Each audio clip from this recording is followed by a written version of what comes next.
Bring us in, babe. Welcome to Coco Caliente. Welcome to another edition of Coco Caliente. We are so happy you are listening and you are here. You never say that. That's weird. It wasn't weird. I put in my first clothesline today. You did. It's on my story for proof. Yeah, I've never done that before, you know.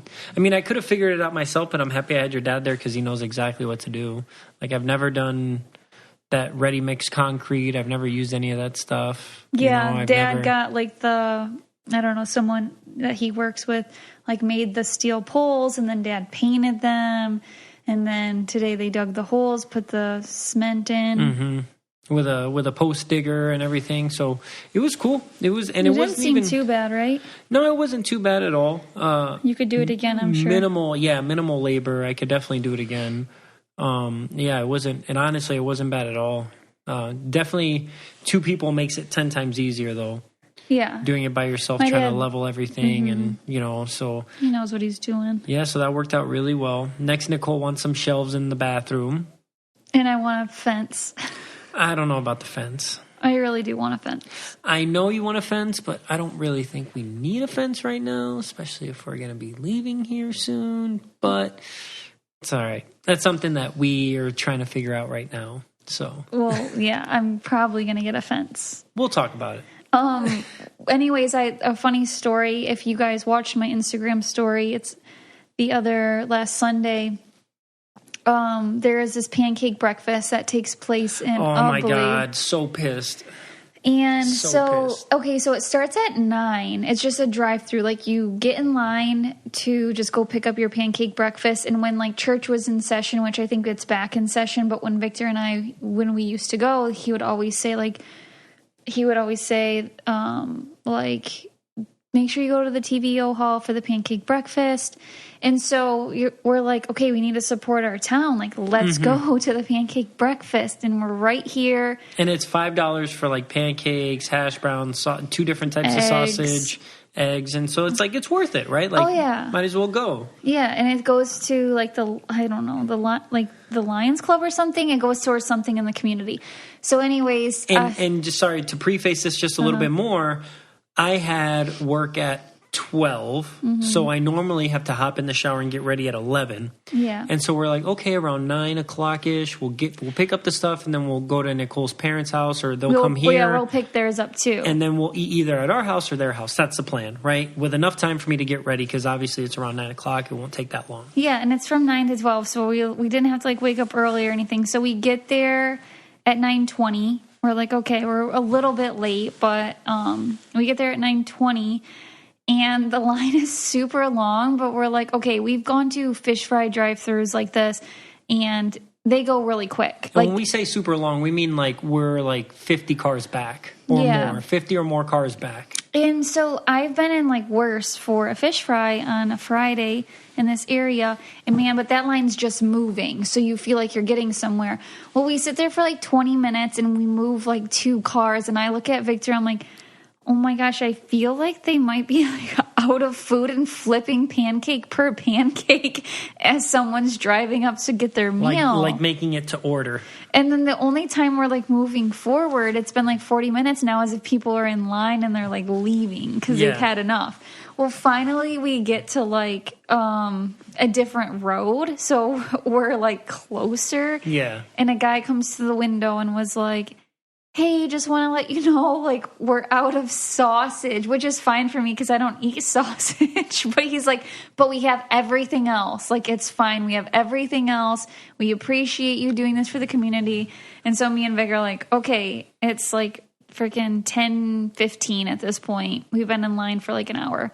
And so then Victor looks at his watch. He's like, man, I really, like, am going to be cutting it close. So then my dad came to pick him up while we were in line to take him back home so he could get ready. And I could, like, see the finish line at this point. I think there was only, like, 10 cars in front of me, if that.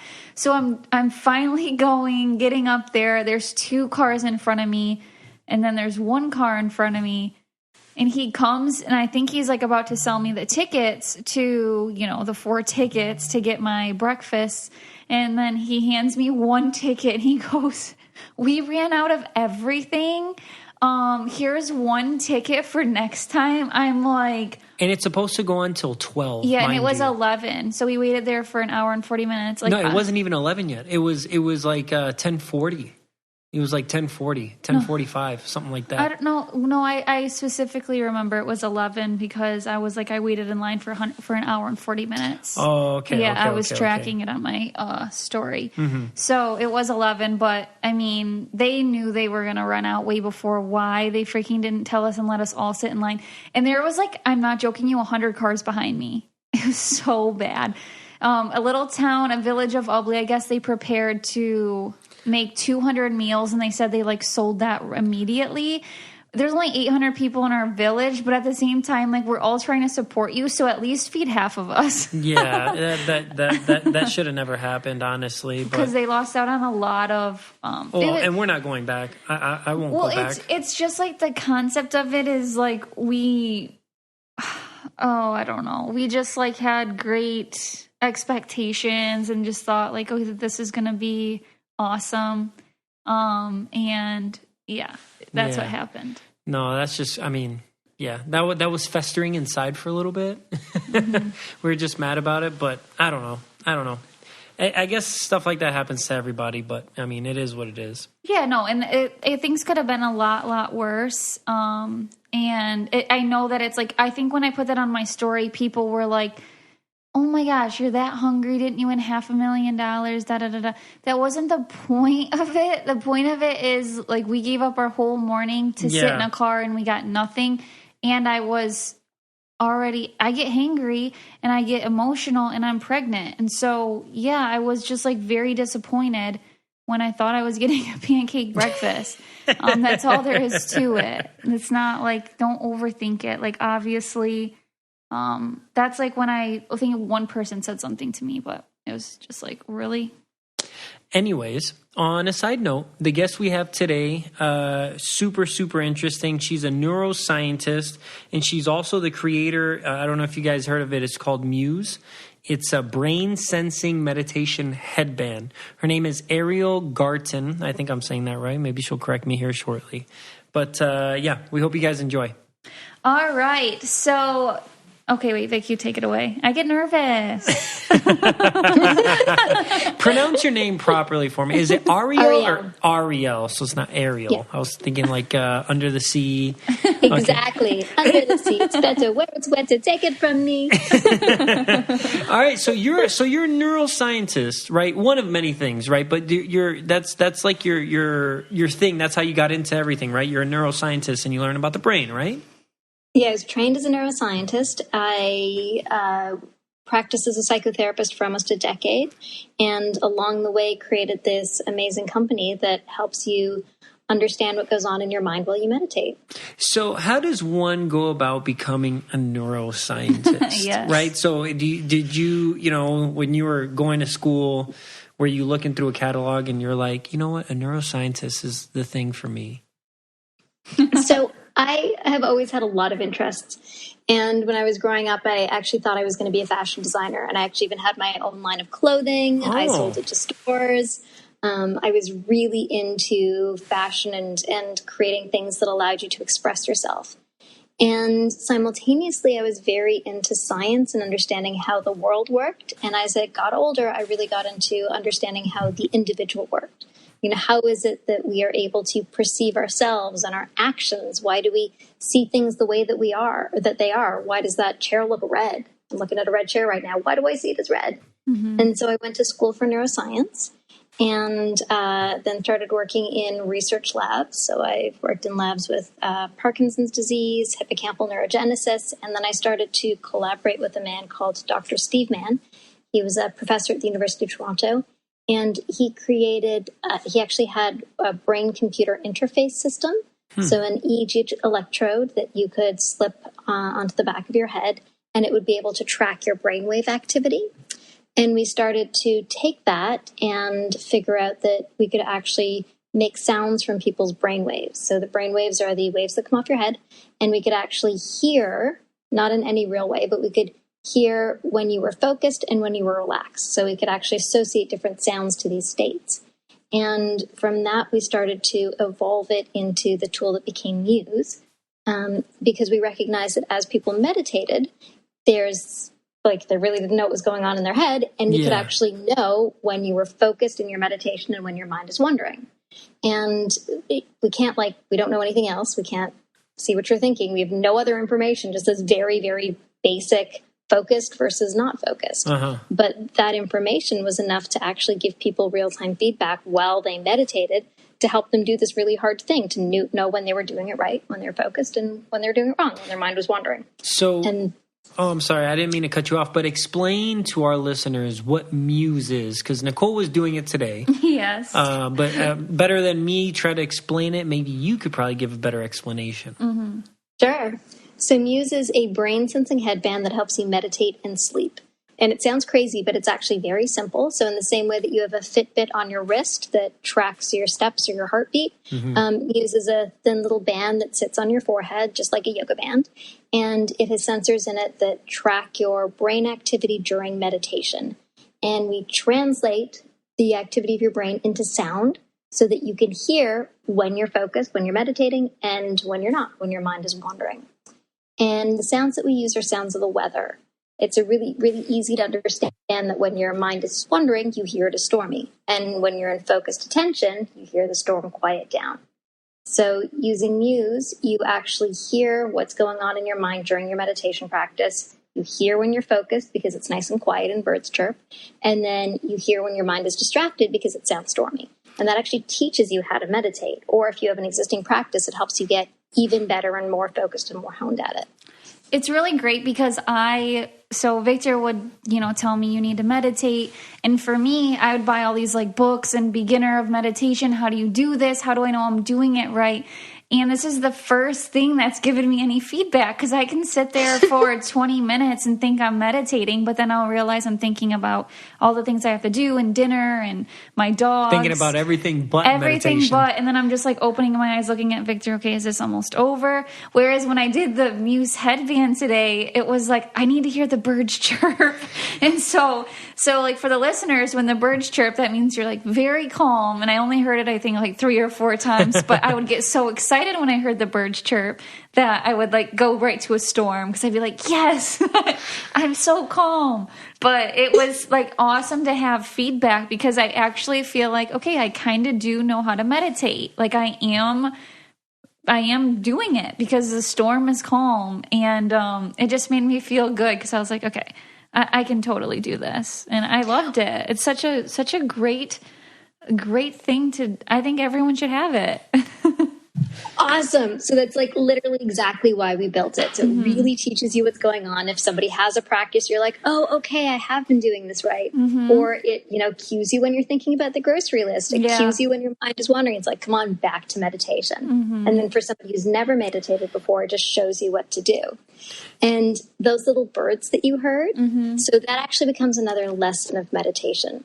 Because in meditation, we learn to focus our attention on our breath. That's the basic practice. And throughout the practice over time, you learn something called equanimity, the ability to just be with what is. And so when your mind wanders, you hear the storm pick up, and you have to learn to not get too engaged in the storm and just okay, it's stormy, it's fine, we'll let it pass. And that's how you're able to get back to focused attention and stay there. And then when you learn a bird is a reward, the bird means that you're doing it right, then you get super excited, just like you did, and the bird flies away. So it also teaches you to just be calm and in that place and not get invested in your rewards, not get invested in your failures, and really learn this incredible quality of equanimity, just being okay and accepting what is. This episode is brought to you by Apostrophe. Prescription acne treatment really works, but it's hard to get. You have to take time off work to see a doctor and sit in line at the pharmacy for your medications. Until Apostrophe. Apostrophe makes it easy to see a board-certified dermatologist online. You'll get treated immediately, and your medications are delivered to your home. Simply fill out Apostrophe's online questionnaire about your skin concerns and medical history. Then just snap a few selfies, and your dermatologist will get back with you with a customized treatment plan tailored just for you. The best part is that Apostrophe offers topical and oral medications so you can treat your acne from the inside out and the outside in? My experience was really good. I love that it was a real dermatologist and the plan was tailored just to me. My visit was quick and I didn't need to schedule an appointment. And when I got my stuff, I knew what the ingredients were with being pregnant and everything felt great on my skin and absorbed nicely. Get $15 off your first visit with a board-certified dermatologist at apostrophe.com/Coco and use our code COCO. This code is only available to our listeners. To get started, just go to apostrophe.com/Coco and click Begin Visit. Then use the code COCO at sign up and you'll get $15 off your dermatology visit. That's apostrophe.com/Coco and use the code COCO to get your dermatology visit for $15 off. And we thank Apostrophe for sponsoring this podcast. I know meditation has a ton of benefits, but I think okay, so can you just name some of them so then I will be more, I'll keep up with this meditation thing because I know it's so good for me and I need it. And I think our listeners would benefit from it, especially while we're all in this pandemic. What are some benefits for meditation? There are so many. So there's currently over 8,000 published studies talking about the benefits of meditation. Wow. And they range from, the obvious one of having less stress. Meditation gives you less stress in your life. To being able to have increased focus, do better on your test scores because it helps you improve your working memory. It helps you improve your relationships because you're less emotionally reactive. And it also helps you actually improve your body and your physiology. So there's lots of great research that shows that meditation helps to strengthen your brain. It thickens your prefrontal cortex. It helps with the areas of learning and memory. It also can decrease the aging of your brain. There's one super cool study that shows that a long-term meditator, meaning 5 years or more, they have on average brains that look 7.5 years younger. Oh, wow. Oh, that's awesome. Yeah, so meditation is super good for your mind, for your body, and for your ability to just ride with what comes to you every day. So most of us are used to having something happen and then we react really quickly. You're like, oh no, this, oh no, that thing and that thing. We're being thrown from one storm into the next. And what meditation teaches us to do is to stay calm with what happens in our life, to be able to observe our own reactions in the world around us, and then to be able to make a better choice about how we want to act, rather than just, being dramatic and reactive all the time. So just laying there and focusing on your breath, that does all that. It's crazy that simple activity can do all of those things. Yeah. Actually, yes. Wow. So, and now, okay, that's the field that you work in. What would be the next thing, right? So that is a great tool and it's awesome, but technology is always adapting, right? So do you think we'll ever be at a point where I can put on a headband or put on a thing or take something that'll put me in a meditation state for, I don't know, if I want to be in a meditation state for 10 minutes or 15 minutes or 20 minutes. Force yourself to relax? Yeah, I guess not relax, because there is correct me if I'm wrong, but there is a meditation state of mind, right? It's not just taking a Valium or something and just being, I'm relaxed now, I'm good. Yeah, so meditation is not just being relaxed. So you hit upon a really important distinction. Meditation is not just simply being there relaxed. Meditation is actually a really active practice. It's kind of like going to the gym for your brain. And you don't actually want to just take something and then be meditating, because in meditation, what you're doing is you're learning to work with yourself in your mind. So let me break it down a little bit. So in that simple activity where you're focusing on your breath, it's the most basic meditation. It's called focused attention meditation. You focus your attention on your breath. Your mind wanders away from your breath, and then you have a thought.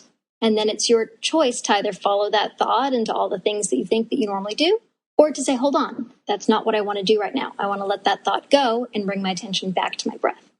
So in meditation, you're attending on your breath. You have a thought, you notice it, you choose not to follow it, you come back to your breath. And you do that over and over again. So it's not just I want to be there with my mind totally blank and isn't that amazing? It's actually the process of learning to observe your own thinking and then a different choice and not get caught up in your thinking, but put your mind on something neutral. And then, I'm sorry, go ahead. So most of us, we go through our day like on autopilot. We go through our day with all of these thoughts in our head just happening. And we don't really realize that we can actually have a choice about whether we think the thoughts in our mind or not. And, so many of those thoughts are negative. They're repetitive. They're not particularly useful. They're stressful. They're like, oh, no, I should have done that thing. That person doesn't like me. That was annoying. And it goes round and round and round. When you do the meditation practice, what you're doing is you're having a thought coming up and saying, hey, I don't need to follow that thought. You know what? I can have a choice over the contents of my own mind. And so instead of following the thought, you choose to put your attention on something neutral.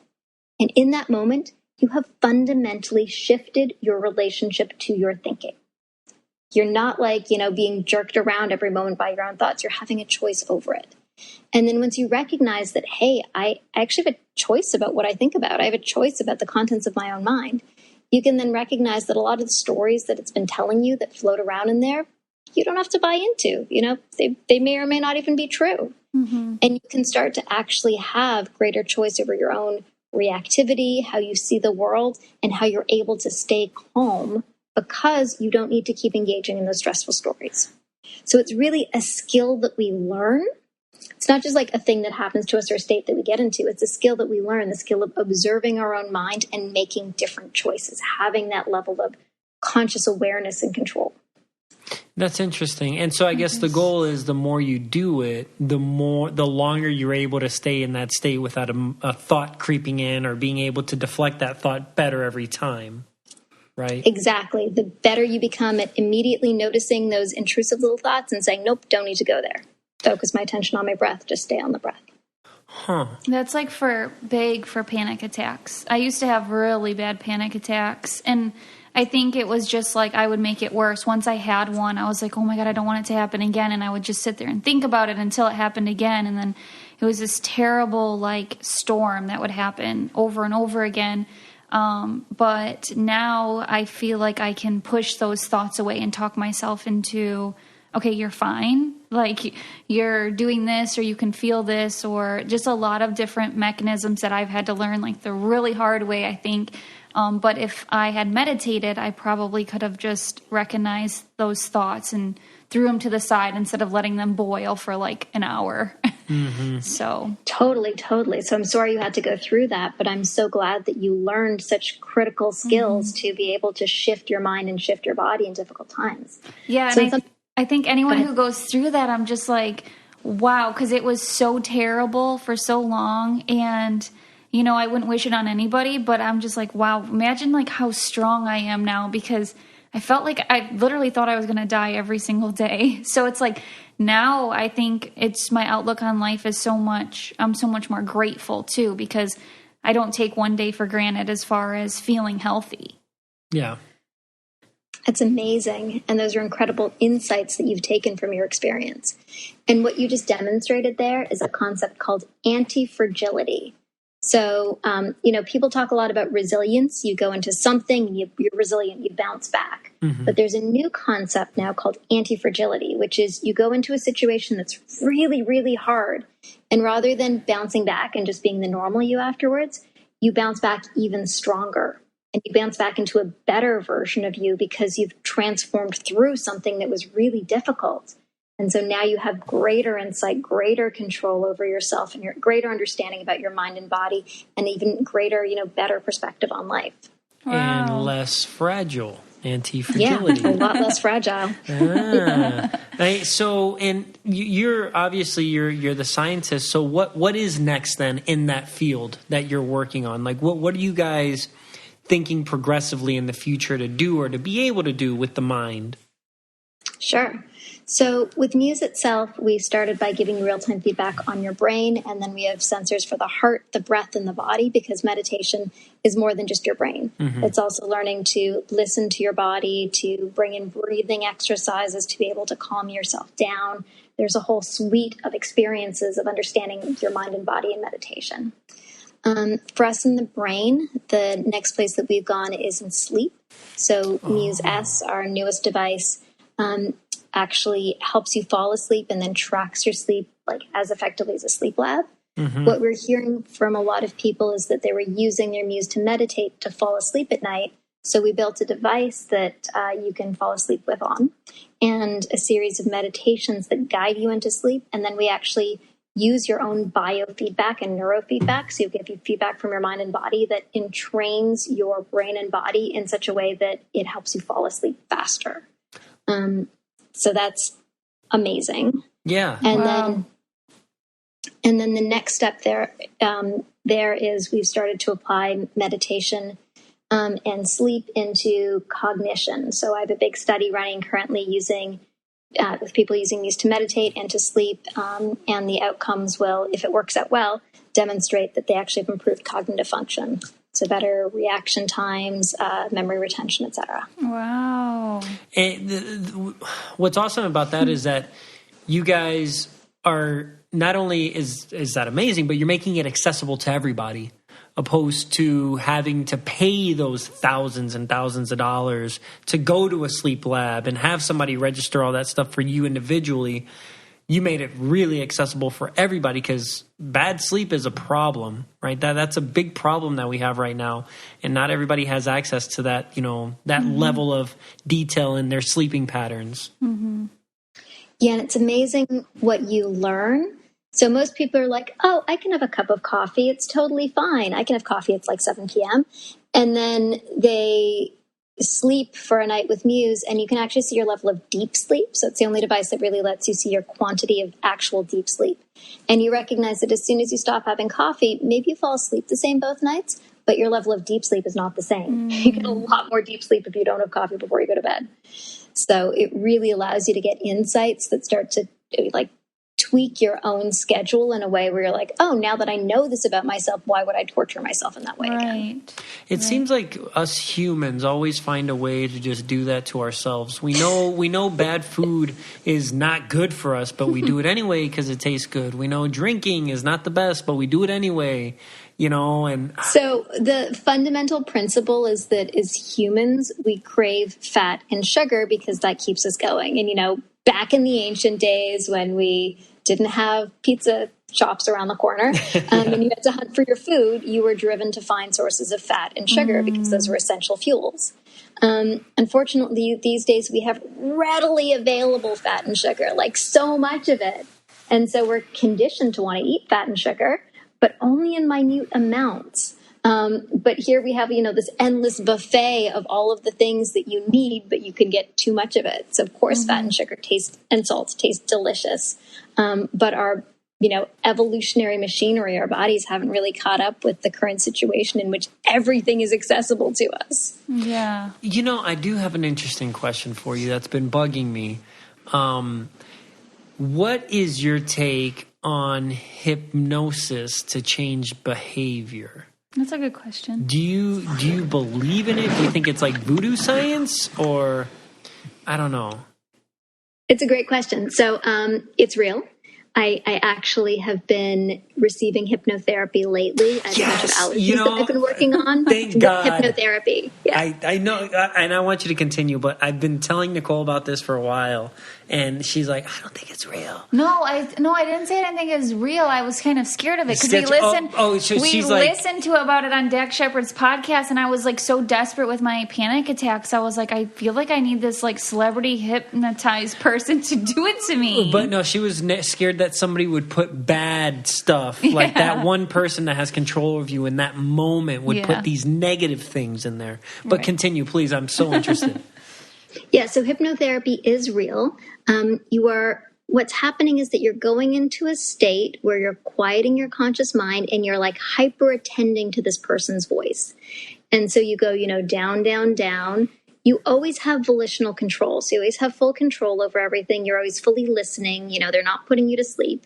If you hear something that you don't like, you will instantly be like, that's garbage. I don't want to go along with that. The people on stage being hypnotized by a stage hypnotist do it is because it's also what they're supposed to do. It's like, okay, I'm, choosing to go along with this because it's going to be entertaining for me and for everybody else. But you are in a state where you are very receptive to ideas that are good for you because your subconscious won't let you take in something that's not good for you. And I actually, to be totally honest, I had the same fear when I was looking for a hypnotist. I'm like, nope, don't like that person. They look kind of creepy. No, like, totally, you should be protective of your subconscious. Not a bad thing to be protective of. But there are tons of incredibly good hypnotists who are, there and working for good. I'm pretty sure most of them are. Like, I can't think of one that's really not. And what you're doing is you are allowing information in at a level where you're not necessarily critically rejecting it at every moment with your conscious mind. And so it can work at the level of belief to start to shift and change things. And I will do, so I've had these hypnosis sessions and they're great, and I record them and then I listen to them over and over again. And I also engage my conscious mind at times, and think about the material consciously and subconsciously. So you're working at every level to try to literally rewire your brain. You're rewiring a new set of associations with this information. Wow. Well, unfortunately, we don't find ourselves in a place where we can meet somebody. And I guess you can't really meet person to person anyway right now because of COVID. But that would be definitely something I would like to do for maybe some bad habits that I have, and just try to, like you said, rewire my brain to think, I guess, better for myself. I don't know how to explain that. But yeah, and it could be something as simple as like changing my eating lifestyle. What if I want to go plant-based or something? Just something like that, just better for myself and the environment. I don't know. Mm-hmm. I think it's stuff like that. It's just crazy. That is interesting. Yeah. Okay. The one good way to start it before, if you don't have access to a hypnotist, one good way to start a habit change like that is to really look at your motivations for doing the bad thing and then look at your motivations for doing the good thing and say, when I do this bad thing, what am I trying to satisfy? When I'm smoking, am I doing it because I want a break, because it relaxes me, because I get to walk outside or talk to people? Like, why am I doing this thing? And then to see if you have another way to satisfy that underlying need. So when you start to really pull apart your motivations for your actions and really mind them, that then becomes a really fertile ground to start to shift and change them. It's like, why do we reach for the bag of chips? Is it because we're bored? Is it because there's just not something else there that's readily available to eat? Mm-hmm. Well, the answer to that is simple. Have carrot sticks in the fridge. It can make the switch really simple. Are you doing it because it's emotional eating? Maybe you need to give yourself a hug, or go get a hug from Nicole instead. Yeah. Figure out what the motivation is, and that makes the habit change so much easier. Yeah, that's definitely, I feel like I eat a lot out of boredom or just something to do, and I can just find something healthy, and it literally, I can just sit there and snack as long as I keep eating it. That's just what I got to do while I'm watching my show. So I need to buy some bags of carrots, that's for sure. Heads of lettuce, bags of carrots, frozen berries. Oh my God, frozen berries are like a lifesaver. They're the most delicious thing in the world. And you can eat 1,000 of them and there's no calories. Yeah, okay, that's an exaggeration. I think my friend told me about frozen grapes, which I haven't tried yet, but I was like, I need to try that. She's like, they're the best snack. So I need to freeze some grapes too. Frozen grapes are great, but they're kind of a sugar bomb because grapes are super high sugar. But frozen raspberries have so little sugar in them, and there's really only so many frozen raspberries you can eat because it's an intense flavor, but it's it's just utterly delicious. I highly recommend. Utterly delicious. What show is utterly that? Delicious. What? Anne with an E. Is that Anne with an E? Yeah, she says stuff like that. Utterly delicious. I loved that show. I guess the last thing I'd like to touch on is just something that you talk about sometimes is optimism and its importance. Sure. Optimism is incredibly important. And when we look at the brains of people who are happy and the brains of people who are not happy, you can see some pretty distinctive patterns. And you can actually shift your brain. You can actually shift the wiring of your brain by bringing in practices like gratitude.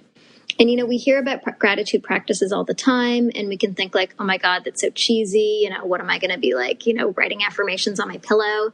But a gratitude practice has a real neuroscientific basis inside of it. So when you take the time to stop and to look for things that are going well in your life, it instantly shifts your mood. It trains you to look at the positive. because a lot of us are just going through the world looking at the negative. And it literally rewires your brain to allow you to continue to look for the positive and lift your mood. And there's some super simple ways to do a gratitude practice. You can just first thing in the morning and last thing at night say, what are the 3 things I'm grateful for? What are the 3 things that went well today? Who are 3 people I feel supported by? Just these very, very simple questions. And as you start to bring that practice into your day, it might be that you choose to do it in the middle of the day, you set an alarm. It might be that every time you catch yourself in a negative thought, you just stop and say, what do I feel grateful for right now? What's one thing that's going well?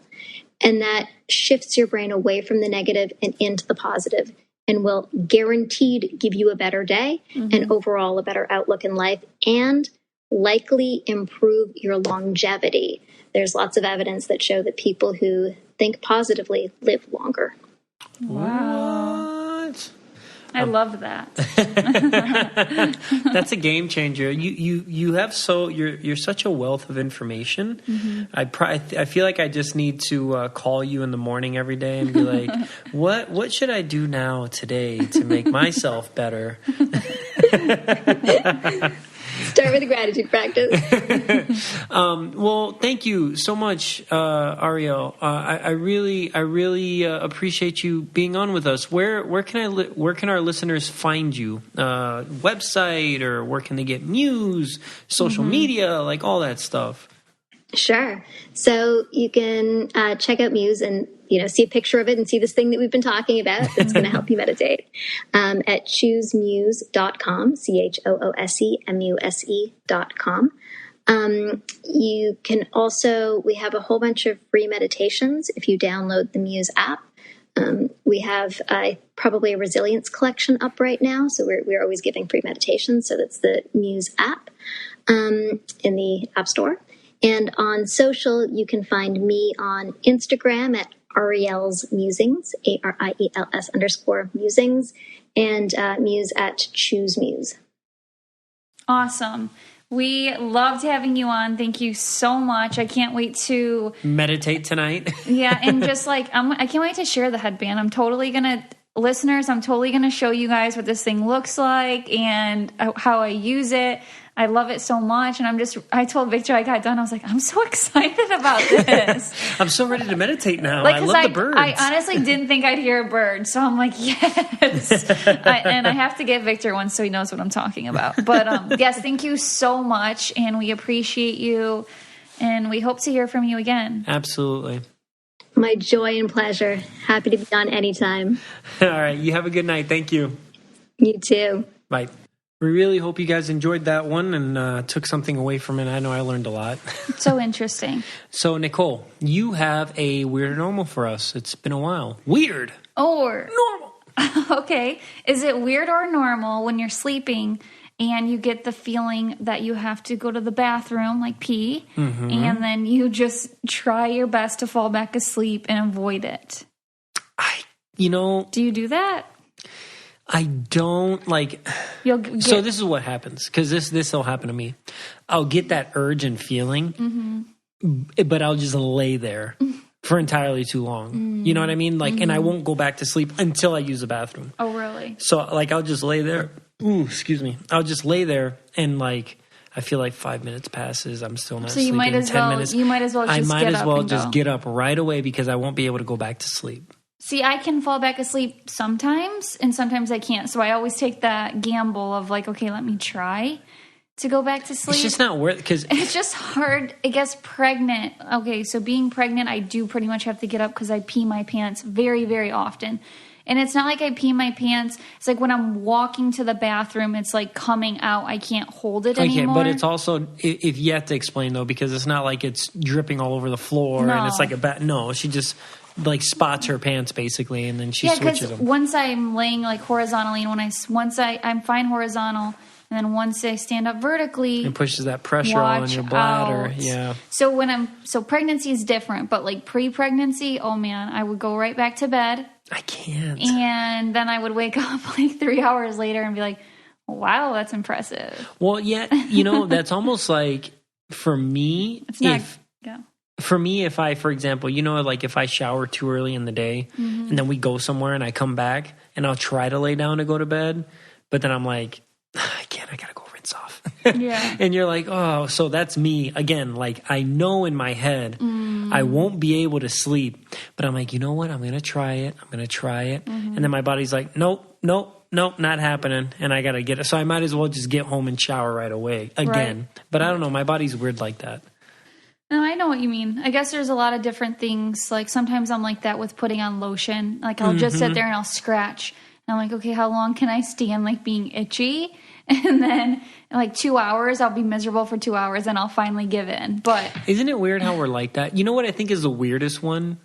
When you're tired and your body's forcing you to go to sleep, but you're like, no, I'm just going to watch one more episode. You know what I mean? Or I'm just going to stay up just a little bit longer. Yeah. And I think I read somewhere once that we are the only species that fight sleep. Every other species of animal, unless obviously there's some danger or something, every other species of animal, when they're tired, they just, they knock out and that's it. But we're, no, I just, one more episode, eye squinting, you're just, rubbing your eyes. Oh, I stay up.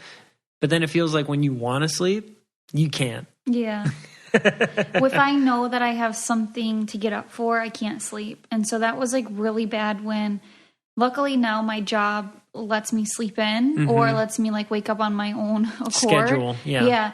But before, when say I knew I had to be like at the hospital at 6 a.m. for my shift, I would not sleep. And I'd have a 12-hour shift and I'd have 3 back-to-back or maybe 4, and I would just be miserable. And and then I would get heart palpitations because I'd have to drink coffee. And then the doctor there would check my blood pressure, and it would be like, when I was a nurse, my blood pressure was probably like, it was like 160s to 180s. It was really, really bad. They were like concerned about me.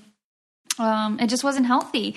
And so now that I think that this is what I thrive in, this environment where I'm able to go to bed and binge that one more episode and then sleep in and then get all my crap done. I still get my stuff done. It's just like different hours of the day. And one of my best friends, Jacqueline, she used to like stay up till 4, and that was so normal for her. That's so but crazy. she's so successful. She's so smart. She gets everything done. Like it's not at all. She's just like, it's just crazy that she'll be up casually till 4 a.m, and that's just her schedule. So I guess you figure out what works best for you. Yeah. And me waking up at a certain time stressed my mind out so much. Yeah. But you do fine. Like, you got to get up at like say 5 or something. You're like, okay, I'm going to bed at 10. You're good. You knock out. Yeah. And I know my extreme, everybody has this. They know their latest time. The trouble you run into is when you know your latest time and you push past even like 10 minutes, half an hour, because that makes that entire difference in the morning when you wake up. Like I have to wake up a lot of times at 5:30 in the morning or 5:45. It was 5:30. I pushed it to 5:45 and it still worked, but I think 5:30 is that sweet spot. And to wake up at 5:30, I'm like, well, maybe if I go to sleep by 11, that's 11 to 12. And then so that's 6.5 hours of sleep, that's perfect. I can do that, but as soon as I push it to 11:30, 12 o'clock, waking up is like, 10 more minutes. What is it about me so I used to pop up for high school by 6 a.m. Like it was fine. I showered every morning. I took like an hour to get ready and I would just like chill for a while and I was fine. Like ready early. Like you'd be ready and done and like you still have time. Yeah. Well, I would just get up at 6, and then so then now I feel like today I had a massage and I had to be there at 9:30 and I'm like, holy crap. Getting Nicole to wake up early for anything nowadays is it's ridiculous. So anyways, I wake up and I set my alarm for 8 and then what is it that like I was up, but I was up at 7:30 because I knew my freaking alarm was going to go off. But then I set my alarm for 8:15 and then 8:30 and I didn't sleep. I just wanted to lay there and keep pushing back my alarm. Oh, you guys have no idea. And then I love to scramble last minute. I love to like be like, I'm going to be late. When Nicole and I used to fly, even if we ever have to fly, just it doesn't matter. Whenever we have to fly, I'm the one setting up the times that we have to get up. We have to go early flight. All right, we got to be up at 5 a.m. or whatever. I hate early flights. We live 3 hours from the airport, so it's just stupid. Nicole is like, I have to make sure everything's ready to go because Nicole's not going to do anything in the morning. As in, she's not, no makeup, no nothing. She's going in sweatpants and a hoodie or jeans and a hoodie. That's it. Pillow in the car with a blanket because she's going to sleep on the ride. And so getting her to wake up even early at that time, like at 5 a.m. is like, don't even look at me. Don't talk to me. I feel nauseous when I wake up like that, though. It's just my body isn't okay with it. Like, I instantly feel sick. My stomach hurts. Everything. I get car sick, too. Tell the food is repulsive. And when miserable mornings. When I travel, when I travel, I get sick, like motion sickness, all freaking day. So it's just like, it's miserable. The only time she perks up and gets happy is when we're already checked in the airport and going to buy food. Yes. True statement. She's like, ooh, I can get this bagel with this. Do you think they have this? And what is it about airport food? Like, I don't care if it's $10 for a bagel and cream cheese. I'm like, I want it. Nicole, yeah, she's something. She'll get she'll get a freaking like a $8-9 parfait. I always get those. And I'm like, you never finish this freaking parfait, and you always get the parfait, and you eat like, you take like 3 bites of it, and then you're like, I'm done. Do you want it? No, I don't want your parfait. That's why I didn't order it, because I didn't want one. Holy crap. All about the human brain and how it works is very interesting. We are weird. We are weird human beings. But anyway, thank you guys so much for listening. Please don't forget to rate, review, and subscribe. The easiest way is on that little purple app on your phone, or you can just go to Apple Podcasts. Please don't forget to, and you can always go to www.cococalientepodcast.com and you can listen there and check out our merchandise. Don't forget to follow us at Coco Caliente Podcast on Instagram and at Coco Caliente Pod on Twitter. Thanks, guys. Thank you. If you want to be the most interesting person at the cocktail party, well, hop on over and listen to the Brain Candy Podcast. Our award-winning content will have you laughing while you're learning. We read all the best articles, books, and studies, and keep up with new TV shows, documentaries, and pop culture. And then we cram it all into 2 shows a week. Conspiracy theories, cannibal rabbits, unsolved mysteries, the history of the Walkman. There's something for everyone. The Brain Candy Podcast. Find our link in the show notes. Or simply search for the Brain Candy Podcast on your podcast app.